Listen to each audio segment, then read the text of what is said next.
Es viernes de mirar músicas y más allá de los sonidos, Juan Arturo Brennan está ya en camerino con una invitada de superlujo. Quédense para descubrir de quién se trata. En la ciencia. En la ciencia hablaremos del segundo secreto de la vida, cómo se activan y desactivan las proteínas. Lo platicamos con investigadores del Centro de Investigación Genómica de Barcelona. Laura. Y además vamos a platicar con la joven pianista María Hahnemann, quien nos habla de su trayectoria y también de próximos proyectos. Rafael García Villegas, Karen Rivera, ¿cómo estás?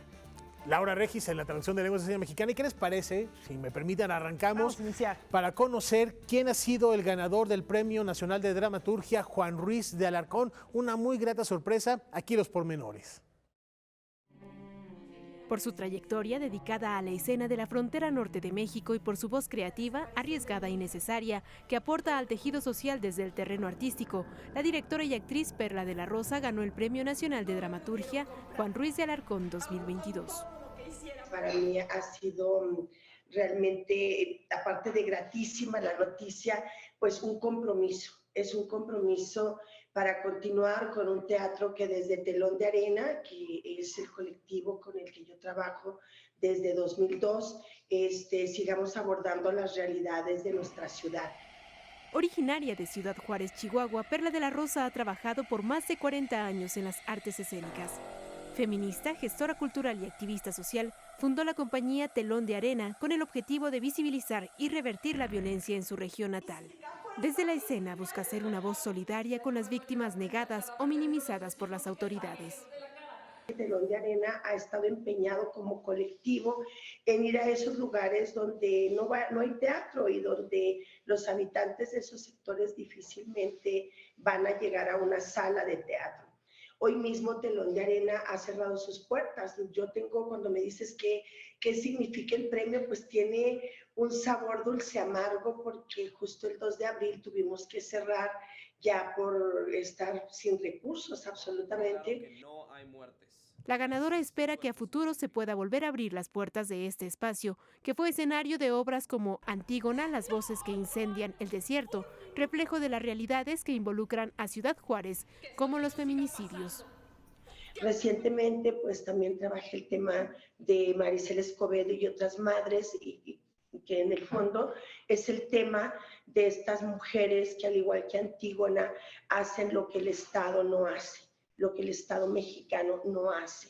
Y entonces nos queda la ficción para desmentir al poder. El Premio Nacional de Dramaturgia Juan Ruiz de Alarcón 2022 surgió en 1988. Está dotado con 500,000 pesos y se entregará el 14 de mayo en Taxco, Guerrero. Noticias 22, Karen Rivera. En el Museo Nacional de Culturas Populares se exponen las imágenes ganadoras del 12º Concurso Nacional de Fotografía, que en esta ocasión estuvo dedicado a la medicina tradicional y a la partería. Vamos a conocer el trabajo que les parece de María de Lourdes Marín Rodríguez, quien obtuvo el primer lugar.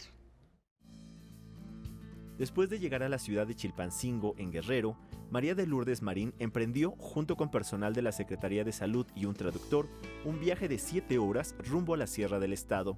El objetivo era llegar a una de las comunidades más apartadas y registrar con su cámara el trabajo de las parteras.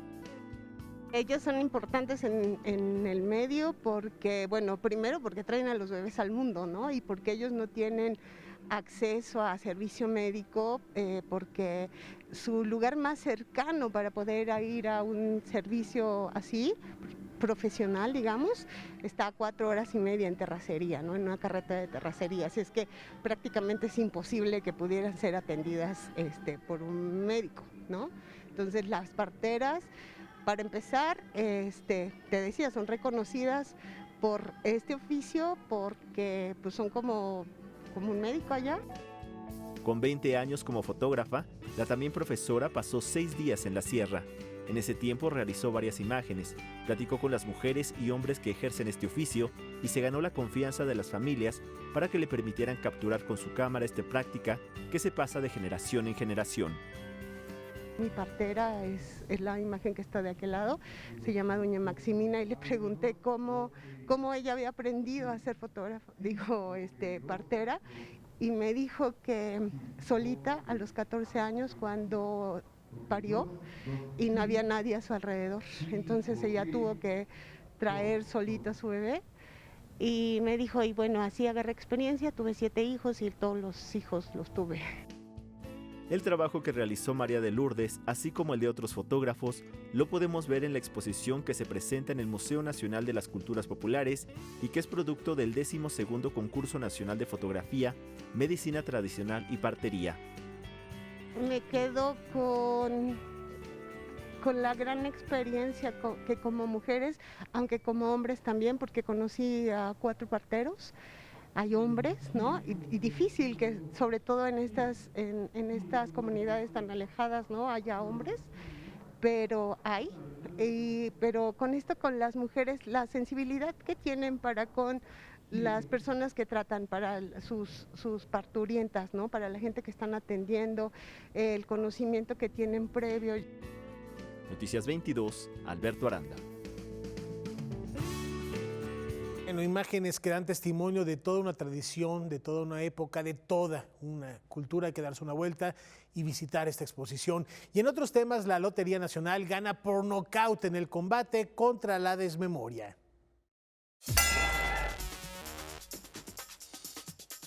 No te rindas, Boxeo, Virtud y Gloria es una exposición en colaboración con el Consejo Mundial de Boxeo y la Lotería Nacional a través del programa Embajadores de la Suerte. En este caso, el Consejo Mundial de Boxeo nos ha dado la oportunidad de realizar este proyecto con la exposición, donde reúne objetos utilizados en muchísimas peleas, no nada más de pugilistas mexicanos, sino de nivel mundial. Tenemos guantes de Muhammad Ali. O también pues evidentemente como nuestros grandes boxeadores como Carlos Zárate, el Cañas, o como Julio César Chávez o el Canelo, ¿no? O como mujeres que han trascendido como la Barbie Juárez, Mariana Juárez, o también Ana María Torres, que es una de nuestras embajadoras, la guerrera. Entonces, pues esta exposición reúne desde guantes, cinturones. Tenemos un cinturón que digo es de mis favoritos y se los comparto, el cinturón Huichol, Adolfo López Mateos, que fue elaborado por artesanos, por uno de los artesanos huicholes, y también contamos con batas que han sido utilizadas justamente antes y después de las peleas, como también aquellos billetes que se han emitido por parte del Consejo Mundial de Boxeo con el sorteo tradicional de Lotería Nacional. Lo que queremos resaltar en esta exposición justamente es el esfuerzo y la constancia que tienen cada boxeador y boxeadora justamente para ganar un nombre, pero también poner en alto el nombre del país. Invitamos a todos nuestros seguidores del Canal 22 y que sintonizan esta cápsula, que vengan a Galería Insurgentes de Lotería Nacional, ubicados en Avenida Insurgentes número 1397, Colonia Insurgentes Mixcoac. Está aquí ubicada la galería, es acceso gratuito, lo único que les van a pedir es una identificación, que se registren, y esta exposición va a tener permanencia hasta el 15 de octubre del 2022. Les pedimos que estén muy atentos, sobre todo a la red de Lotería Nacional Deportes, porque estaremos a lo largo de todo el año haciendo activaciones con boxeadores y boxeadores, habrá dinámicas en redes sociales, así que estén muy pendientes por aquellos que sean muy fans del boxeo, pues que vengan aquí a Lotería Nacional. Y también hay que tener lista la agenda, porque aquí les vamos a compartir 2 propuestas escénicas que pronto llegarán a la cartelera. 2 ofertas de artes escénicas llegan del 21 al 24 de abril a la capital del país. Comenzamos con la coreografía La Sombra. Yancy Méndez y Luis Ortega, integrantes de la compañía Euroboros Escena, han creado una pieza en donde se hace una reflexión del inconsciente para revelarnos el lado oscuro de nuestra personalidad. La sombra nace de información de Jung. Bueno, estamos muy seducidos con esa información, que es la sombra representada en los deseos reprimidos del ser humano. Ella es la abstracción de la sombra y él es lo que en este caso sería el ser humano, ¿no? La sombra de él. Dentro de este lugar se juega, vuelvo a decir, los deseos reprimidos, todo lo que el inconsciente no logra identificar como propio, como mío. Pero sí tiene un coqueteo con la sensualidad y la sexualidad, que tiene que ver con esta energía vital del ser humano para crear, para procrear, para romperse, para perder su equilibrio. Y bueno, a manera de metáfora, cuando este ser encuentra su luz, quizá la sombra se tendría que ir, pero lo que nosotros queremos retratar es que la sombra nunca se irá, más bien mutará, se transformará o te volverás más fuerte como ser humano, viendo tu lado mucho más oscuro, ¿no? Como abrazando ese lugar. Por otro lado, Scrolling es un performance que retoma diferentes elementos de la vida actual. Esta pieza es un performance que desarrollamos a partir de la reapropiación corporal de ciertas imágenes que vemos en las redes sociales, como los memes, los challenge y los videos virales. Y bueno, y a partir de esta herramienta construimos coreográficamente una narrativa que pues trate de visibilizar un poco el contexto por el que está pasando el país actualmente. Y entonces, pues corporalmente deconstruimos y recontextualizamos como estas mismas imágenes en escena. Noticias 22, Alberto Aranda. Es momento de hacer una brevísima pausa. Al regresar, develamos el segundo secreto de la vida. ¿De qué se trata? Quédense a descubrirlo.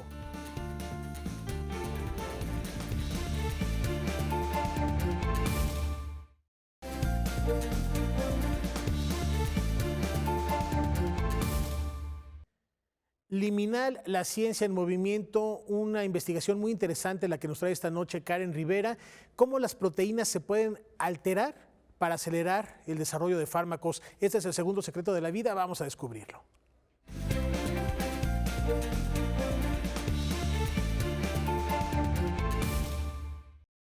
Recientemente platicamos acerca de la medicina personalizada, de los fármacos inteligentes, y lo que nos trae ahora Karen Rivera está muy interesante porque tiene que ver con algo que mencionaba Rafa, la posibilidad de que las proteínas, esos elementos, esas moléculas que tienen funciones, por ejemplo, como transportar información, leer el ADN, generar enzimas, generar anticuerpos, las proteínas a veces también pueden causar problemas. ¿Cómo las activamos? ¿Cómo las desactivamos? Es como una especie, me imagino, Karen, una especie de switch que podemos bajar y elevar y, bueno, con ello tener un control sobre la función que están realizando en nuestro organismo. ¿Cómo es esto posible?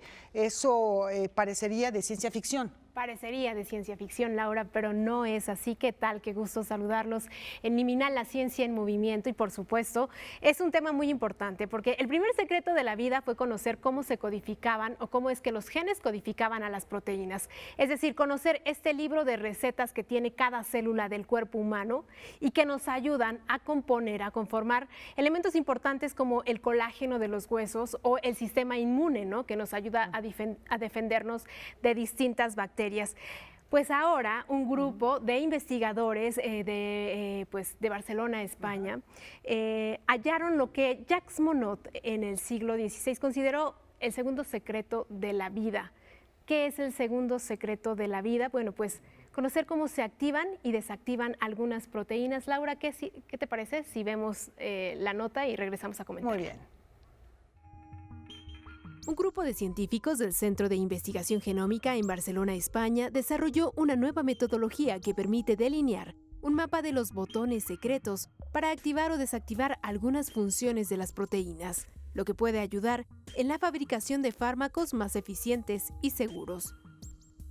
Lo que hemos logrado con este estudio es desarrollar un método para encontrar todos los interruptores, todos los sitios donde puedes controlar la función de una proteína. Y hasta ahora no se sabía cómo encontrar ese tipo de mapa tan completo, tan global de cualquier tipo de proteína.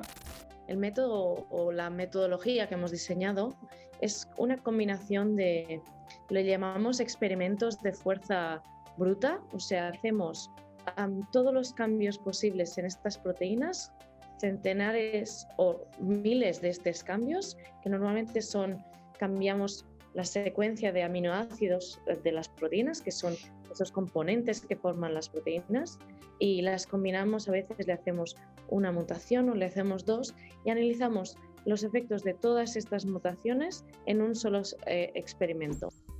Esto es lo que nos permite saber exactamente, por ejemplo, qué mutaciones o qué regiones de la proteína están involucradas en funciones vitales, en funciones de esta proteína, como por ejemplo que se una a estas proteínas, a otras proteínas. Las células del cuerpo humano funcionan como fábricas y las proteínas son las máquinas que hacen el trabajo pesado dentro de estas. Como cualquier máquina, para que las proteínas funcionen, requieren de un sitio activo. Imagínelo de la siguiente manera. El sitio activo de su auto es el motor, y para arrancarlo o componerlo necesita su control particular o activar los comandos ocultos en la carrocería. Lo mismo pasa con las proteínas. Para que realicen su labor, se requiere encontrar aquellos sitios alostéricos, es decir, la región específica que produce la activación o inhibición de la misma. El alosterismo es lo que el premio Nobel Jacques Monod, uno de los fundadores de la biología molecular, llamó el segundo secreto de la vida. Lo que hace estos sitios alostéricos especial es que cada uno de estos son muy específicos para cada proteína. Evolucionan de una manera distinta a cómo han evolucionado los sitios activos. Por otro lado, nuestro método te da toda la información de este mapa de dónde están los sitios más importantes o que tienen más probabilidad de funcionar. La metodología, que hace uso de la inteligencia artificial, sirve como un control remoto para cada proteína y a su vez, ese control puede ayudar a desarrollar medicamentos que ubiquen los sitios alostéricos de las mismas y no las intervengan de manera general. Los sitios activos son muy específicos para cada proteína y los hace bastante únicos. Y claro, si nosotros solo queremos modular la actividad de una sola proteína, utilizar como diana un sitio alostérico nos hará que este fármaco sea mucho más específico que cualquier otro. Sin duda, una técnica que será la base para la biotecnología del futuro.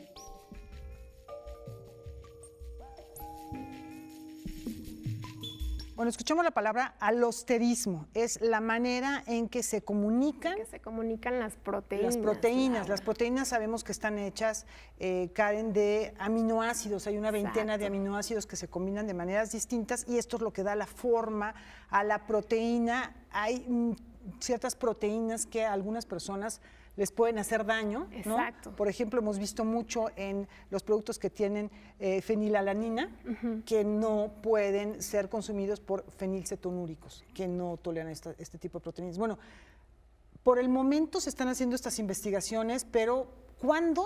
No sé si tú tienes este dato o te dieron alguna proyección, tendremos la posibilidad de que esas proteínas que necesitamos más, a lo mejor necesitamos una proteína para generar anticuerpos, ¿no? Que no hay gente que tiene dificultad para hacerlo.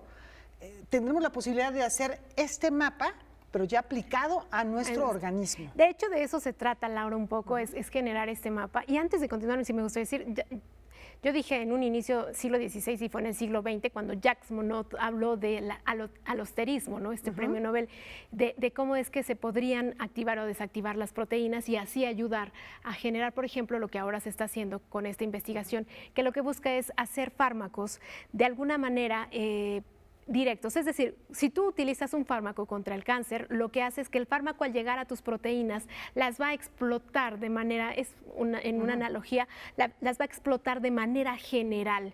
Entonces va a acabar con algunas proteínas que son benéficas para ti.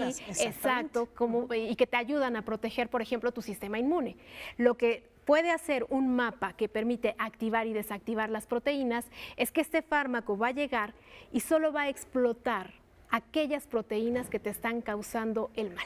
Entonces, es algo interesante. Más dirigido. Es algo muchísimo más dirigido y por eso, de alguna manera, lo que ahora se está haciendo es, pues, enfocarlo a los medicamentos y sí, por supuesto, a los medicamentos de manera personalizada. Laura, un tema muy interesante, además debo confesar que esta entrevista fue una entrevista exclusiva porque los investigadores están en Nueva York y en Barcelona y bueno, apenas hace unos días la revista Nature publicó la investigación. Entonces, efectivamente, eso es importante destacar, que les estamos dando pues una primicia, digamos, en los medios de comunicación de una investigación ya traducida a un lenguaje que esperamos haya sido más claro. ¿Cómo lo ves, Rafa? Fascinante, y es algo que no solo habla de aumentar la esperanza de vida en un futuro próximo, cercano, sino también la calidad de vida de las personas que padecen alguna de estas enfermedades.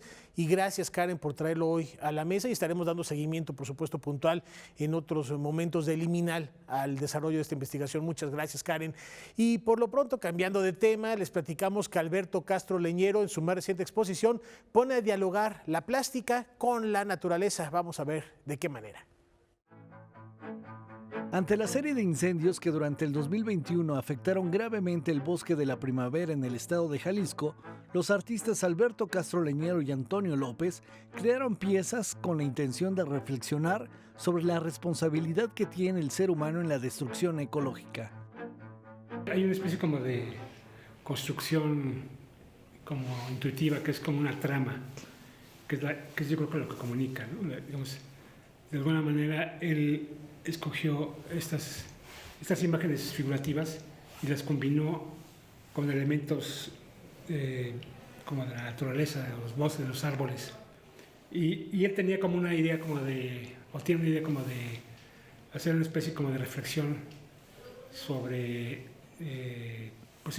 sobre el lastimamiento a la naturaleza que el ser humano ha hecho, ¿no?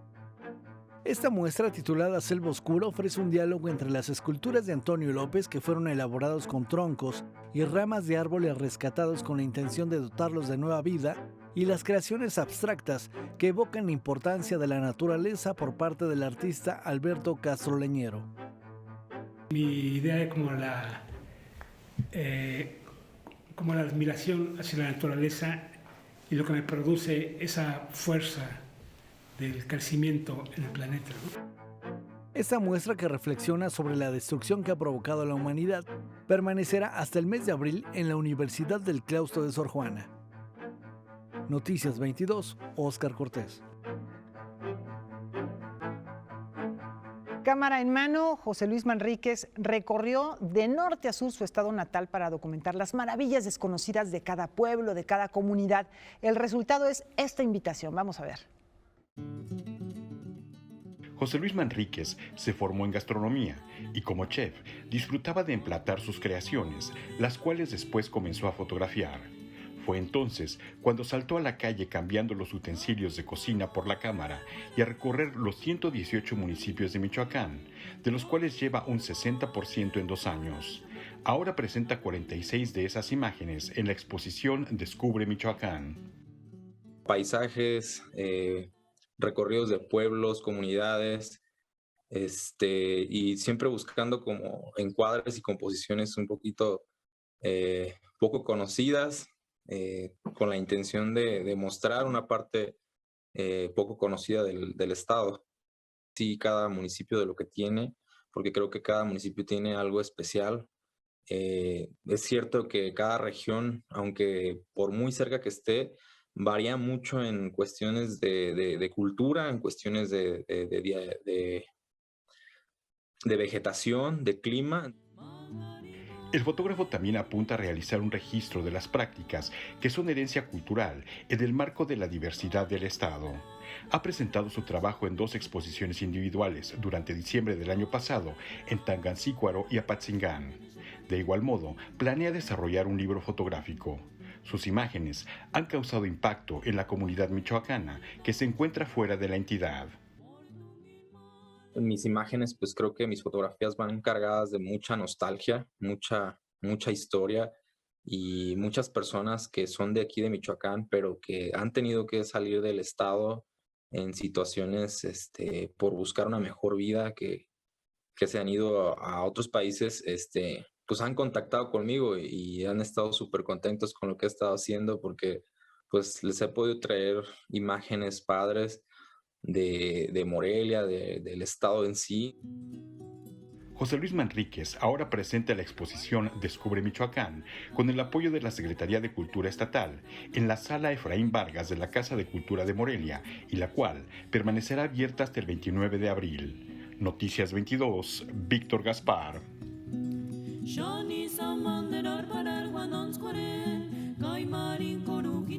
Nos vamos a la pausa antes con esta invitación: televisión, religión y prejuicios. El tema de esta noche en Debate 22 con Álvaro Cueva, con invitados de superlujo. No se lo pierdan. Terminando este espacio informativo va a estar Bernardo Barranco y Jorge Bravo acompañándole para hablar de un tema que viene muy adecuado a estas fechas de Semana Santa. Una pausa, regresamos.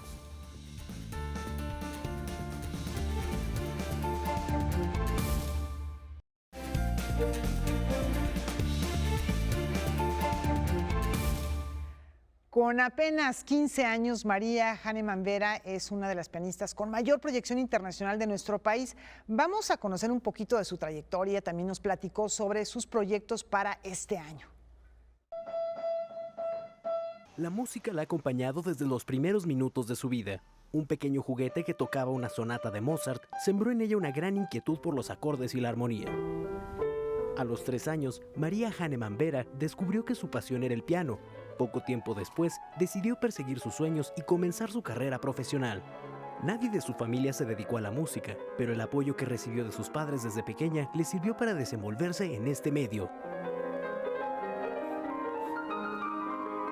Mi primera maestra se llama Leslie Mizrahi. Ella es directora del método Suzuki. Con ella empecé desde los 4 y a los 9 años me metí al Conservatorio Nacional de Música y ahí estudio con el director del conservatorio, que se llama David Rodríguez de la Peña, y también tomo clase con Reino Larredondo. Hoy, a sus 15 años, María Hahnemann Vera considera que las obras de Mozart siguen siendo para ella una gran fuente de inspiración.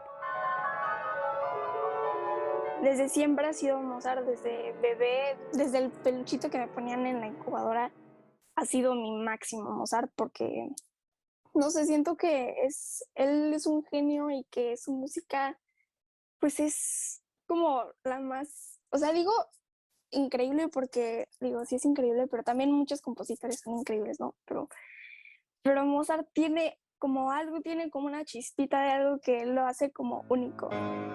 Su talento le ha llevado a salas como el Carnegie Hall de Nueva York, el Mozarteum en Salzburgo, Austria, y recientemente al Palacio de Bellas Artes al lado del tenor mexicano Javier Camarena. Fue de las experiencias más increíbles que he tenido en toda mi vida. Estoy súper agradecida con él porque Bellas Artes ha sido mi sueño desde los 4 años, desde que empecé.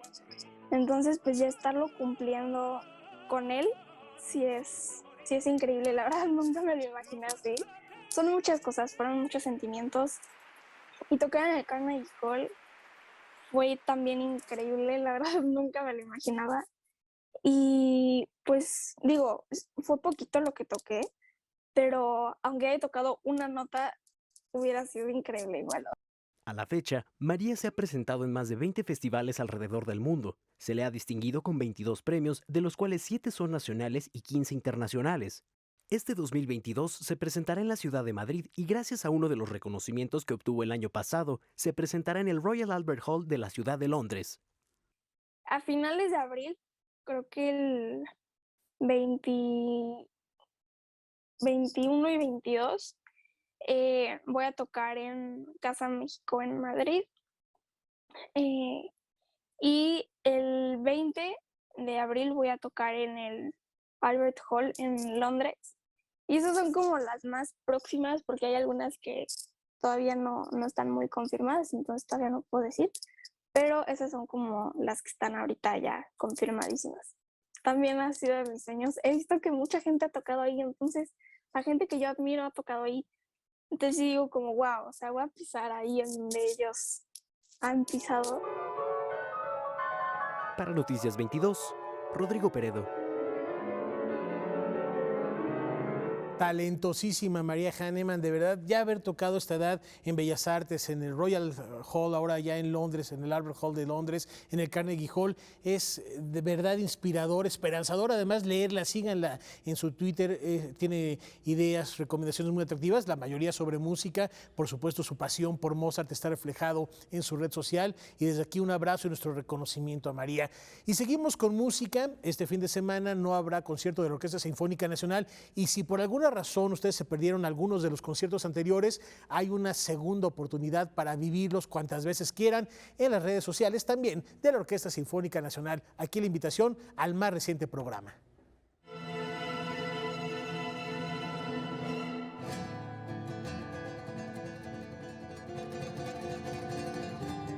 Mi nombre es Pablo Garibay López, soy guitarrista. Esta es la primera vez que toco con la Orquesta Sinfónica Nacional, y en esta bella sala es la primera vez ambas cosas. Entonces estoy muy contento, me gustó muchísimo la orquesta, y el maestro Iván López Reynoso pues es un director con quien ya he colaborado en varias ocasiones, con quien disfruto mucho hacer música. 3 obras conforman el programa: el Vals Triste de Sibelius, que es una obra breve pero extremadamente emotiva, con una carga interpretativa muy fuerte.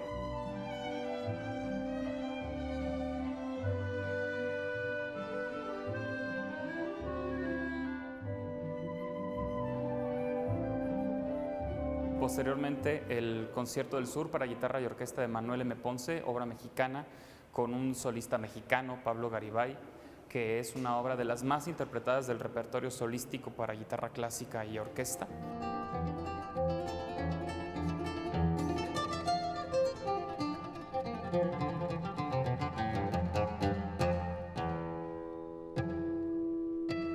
Y la obra es para la guitarra y para el repertorio de los guitarristas muy importante. Es una obra muy bella, de un lenguaje muy cálido, con muchos colores y relaciones y diálogos entre la guitarra y la orquesta. Es una obra de una gran riqueza de colores, de tímbricas en la escritura. Fue escrito para el guitarrista español Andrés Segovia y estrenado por Andrés Segovia en Montevideo, en Uruguay. Es uno de los conciertos más tocados, más interpretados en la guitarra clásica con orquesta, al lado de otros como el Aranjuez, como el concierto de Villalobos, el de Mario Castelnuovo Tedesco, el de Mauro Giuliani del periodo clásico. Y este es uno de los conciertos más interpretados.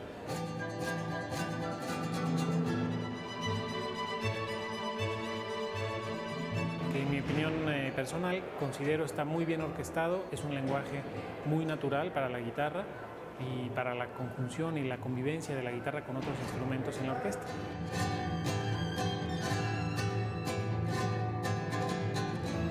Y por último, una obra injustamente relegada, en mi opinión, que es la Sinfonieta de Francis Poulenc, que es una magnífica partitura para orquesta, breve, compacta, dificilísima, que no suele estar tan frecuentemente en las salas de concierto y que redondea la velada de esta tarde con Sinfónica Nacional.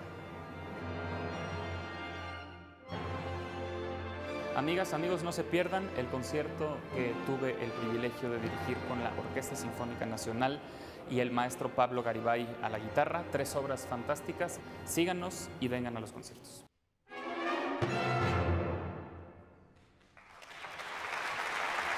Esto pueden verlo a partir de este domingo en la cuenta de YouTube de la Orquesta Sinfónica Nacional.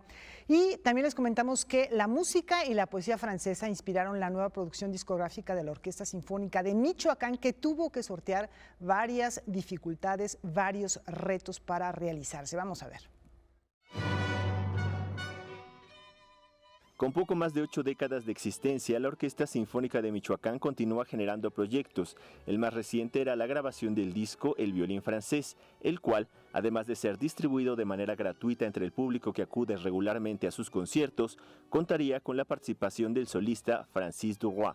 Desafortunadamente, el violinista, ya estando en México, sufrió un accidente y la grabación tuvo que ser suspendida. Yo estaba muy ilusionado además por mi gusto por la cultura francesa, ¿verdad? Por estar interpretando esta música y porque la propia obra también que había yo escrito de música contemporánea giraba en torno a la poesía de Francia, ¿no? A la de Charles Baudelaire más precisamente. Eso fue lo que ocurrió, eso es lo que ha ocurrido y es tremendamente desafortunado y muy frustrante, ¿verdad? Y muy triste, pero en fin, yo creo que son también las cosas de la vida, ¿no? Y afortunadamente dentro de todo, pues no tuvo consecuencias fatales ni realmente terribles, sino simplemente, bueno, se cayó el proyecto por ahora. Espero que lo podamos retomar en algún momento, ¿verdad?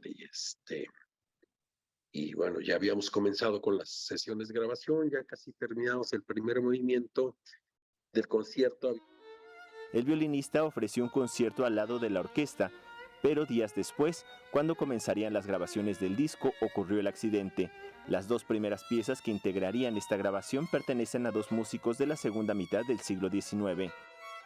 El concierto de Saint-Saëns, el número 3, es una obra muy característica de la música francesa. Tiene unos momentos de una dulzura enorme, ¿verdad? De cierta melancolía, como dice. Pero también, bueno, la factura de la música muestra esa elegancia de la música francesa, ¿verdad? Cuyo romanticismo no es exacerbado, sino es un tanto contenido. El poema de Chausson es también una obra muy característica de la música francesa, pero creo yo que tiene mayor carga dramática que el concierto, en sus motivos, en sus temas, en el clima que en algún momento llega a alcanzar, y bueno, ahora bien, también hay que decir que técnicamente pues son obras muy complicadas de tocar. La tercera obra incluida en esta grabación sería la canción de otoño de Román Revueltas. Me inspiré en ese poema, pero la música curiosamente comenzó a salirme demasiado melancólica y como yo decía, un tanto así, un poco en broma, vagamente siniestra, ¿no? Entonces, bueno, dije, no, pues esto no es tan otoñal, ¿verdad? Y entonces, luego de haber comenzado a ver, a partir de cierto poema, dije, no, tengo que acercarme a una poesía más intensa, más desgarradora, más trágica, ¿no? Y bueno, fue así como encontré el poema de Charles Baudelaire, un poeta maldito del siglo XIX francés. En la obra que escribí se alternan esos momentos en los que resuena la fatalidad con unos espacios más luminosos. ¿Ah? Y bueno, me da mucho gusto que a Francis pues finalmente le gustó mucho la obra, ¿verdad? Noticias 22, Alberto Aranda. Y seguimos con música, con un disco que tiene mucho flow, tanto que lo lleva hasta en el título. A lo largo de su trayectoria, el flautista Alejandro Square ha impulsado la composición de obras para su instrumento, como lo demuestra en esta nueva producción discográfica.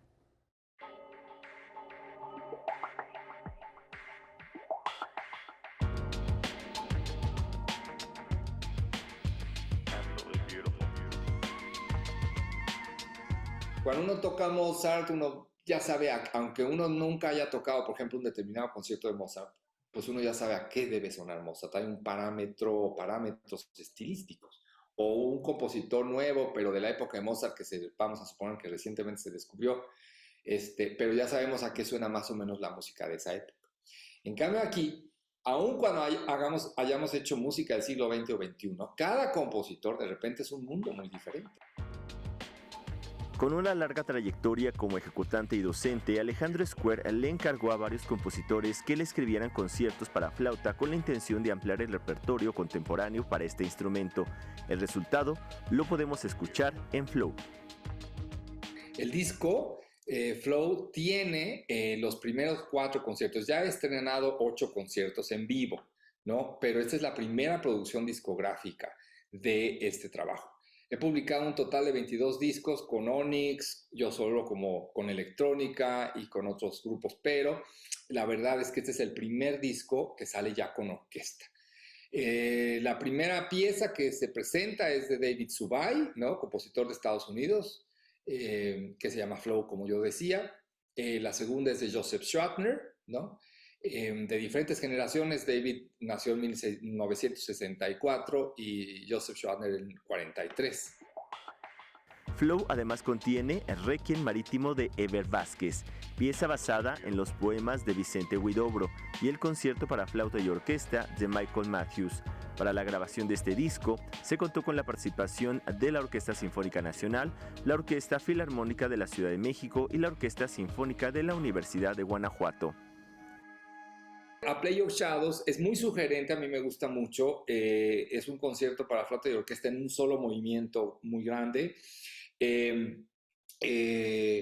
Play of Shadows se refiere a una obra de teatro de sombras, entonces es muy fantasioso, es como la contraluz, ¿no? La contraluz de la orquesta, el color es en este sentido espectralista, ¿no? Dándole mucho color.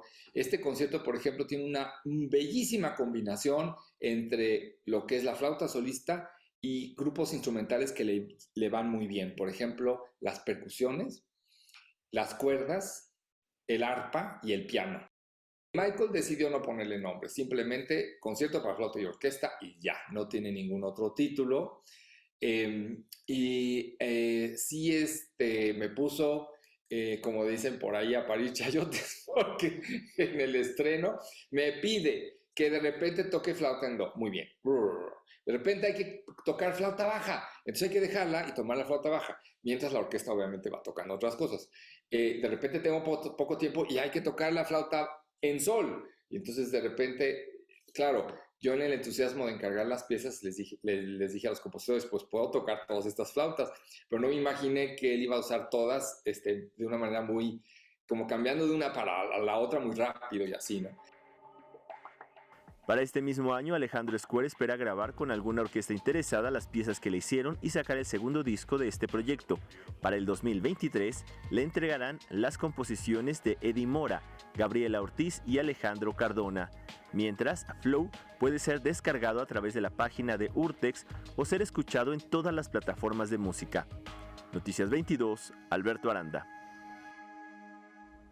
Oigan, qué gran producción, qué interesante el manejo de los instrumentos de Alejandro Square, así que adquirir ahí en Urtext este disco Flow y esperar la siguiente parte.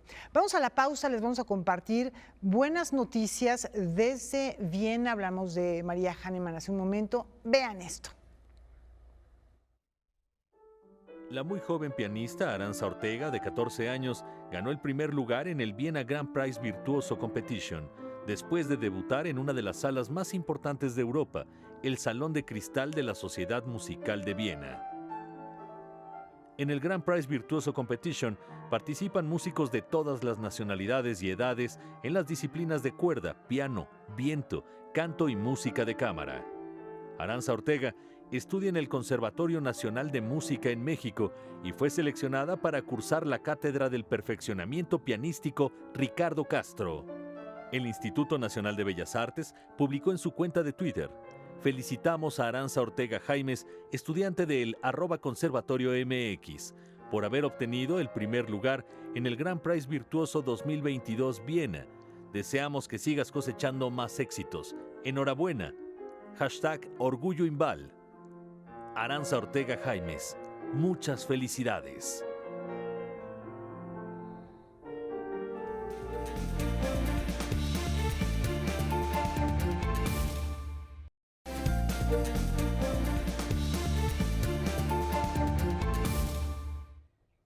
Está aquí Juan Arturo Brennan con invitada de súper lujo, Rafa. Y además con la incógnita, ¿es o no es Mirando Músicas, Juan Arturo?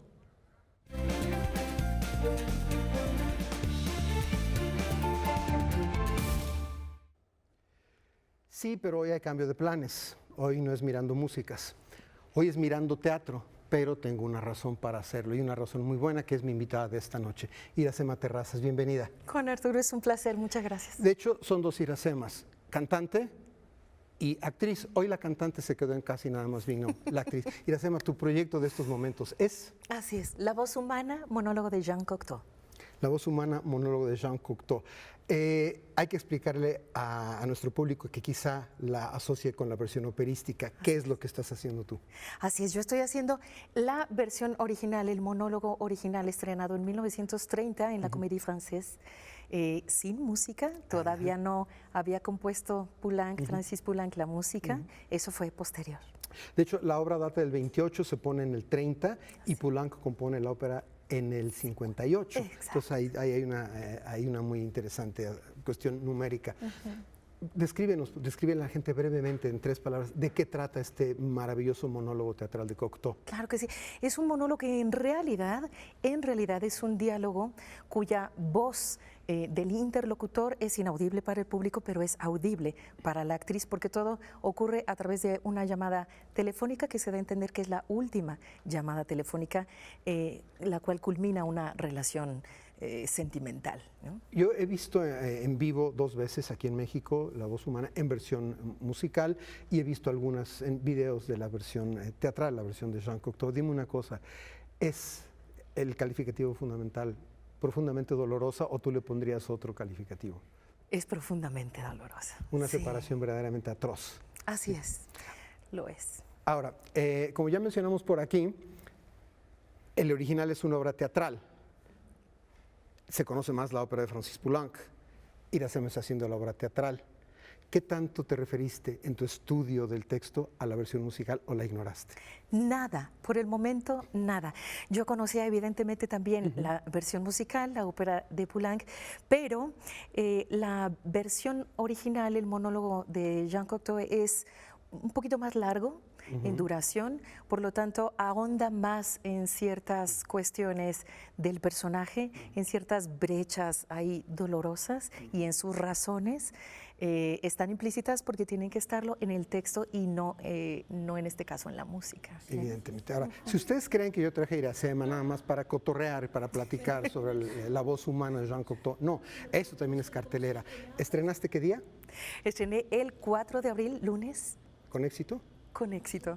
Qué Bendito bueno. Dios. Y a partir de hoy y del próximo lunes quedan 6 funciones más de La voz humana que no deben perderse. ¿Dónde? En el Foro Lucerna. ¿Dónde? En Lucerna 64, Colonia Juárez. Lunes a las 8:30 de la noche. Solamente los lunes y quedan 6. O sea, hay mucha oportunidad de ir a ver a Iracema, esta vez no cantando, sino actuando. Y déjenme que se los diga porque ya la conozco. Es una gran cantante y además es una muy, muy buena actriz. No sé, no es que no lo entienda, pero es casi heroico que no te hayas referido tú, que eres cantante, a la versión musical. La pregunta que sigue, ¿quién dirige? Dirige Miguel Septién. Es una producción de Vatru, que son 3 personas, son David Cuevas, Julio Trujillo y Eduardo Villarreal, unos productores jóvenes, muy emprendedores, con dirección de Miguel Septién. Ahora, esto fue una especie de interrupción que me hice a mí mismo. Mencioné la música de Poulenc.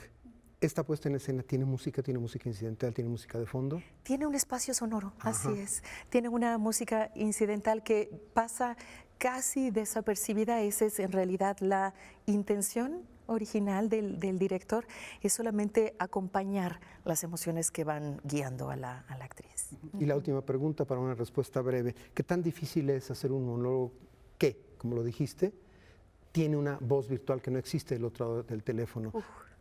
Es un tour de force. Debe ser complicadísimo. Muy complicado. Uno está creando en soledad todo el tiempo las respuestas y tiene uno que estar prácticamente escuchándolas, ¿no? Para dar a entender eso también al público, porque si no puede llegar a ser un acertijo para ellos, ¿no? Así es. Pues ahí está, eso es lo básico que quería que supieran ustedes hoy en voz de la propia Iracema Terrazas. Está actuando en este monólogo de Jean Cocteau, que es La voz humana, en el Foro Lucerna. 6 lunes más, cada lunes a las 20:30. Está en Lucerna 64, Colonia Juárez. No dejen de ir. Es realmente, como dice ella, una tour de force, y quién mejor para hacerlo que Iracema Terrazas. Iracema, mil gracias por estar esta noche. Mil gracias. Iremos a ver La Voz Humana. Muchísimas gracias, Juan Arturo. Gracias a ustedes también. Buenas noches a todos. Gracias, Juan Arturo. Muchísimas Iracema, gracias. Bienvenidísima. Iremos al teatro los lunes. Ahí está la invitación, La Voz Humana. Y lo decía ya Juan Arturo, Laura, hace un ratito, Iracema, la actriz y la cantante, y nos vamos a despedir precisamente con esa otra faceta. Con la cantante, efectivamente. Y bueno, pues en esta temporada, muy atractivo escuchar, ¿qué te parece? Un fragmento de una misa, Domine Deus, es lo que vamos a escuchar en voz de Iracema Terrazas. Muchísimas gracias, disfrútenlo.